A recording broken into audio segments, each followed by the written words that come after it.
B&M inverts are a very mixed bag for me. On one hand, you have some of the best rides on Earth, and on the other hand, you have some of the worst. I've made 2 reviews on them now, basically being polar opposites, and I think this video is going to be somewhere in between. I enjoy Alpengeist, despite maybe what you thought from the title. Just looking back on every other invert, I gotta ask myself, where did this one go wrong? Now, I say basically other invert because Alpengeist definitely isn't Nemesis Inferno level bad, but it's also not as good as any other invert I've ridden, which is weird because the stats are on another level. Alpengeist has a height of 195 feet, a speed of 67 miles per hour, a length of 3,828 feet, and 6 inversions. So, it doesn't take much to realize that this is easily the most impressive invert on Earth. Not only does it pack 6 inversions and nearly 4 Gs of positives, but it's literally nearly a hyper. But like I said, there are some major problems, so let's look at them.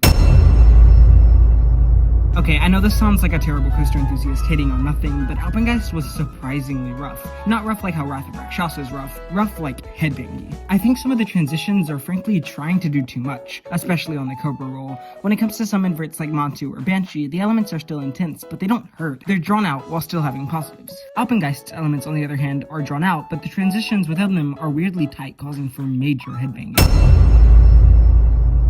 Honestly, the only thing I really enjoyed about Nemesis Inferno was its pacing. One of my biggest flaws with Alpengeist is its pacing. The first half may hurt, but it hauls. And then you hit the mid-course. This slows the train down to a crawl, making the second half feel bland and boring. The inversions go from having painful whip to zero whip, and the turns just simply don't do anything. I don't know, the pacing of Alpengeist just feels weirdly off compared to basically every other invert I've done.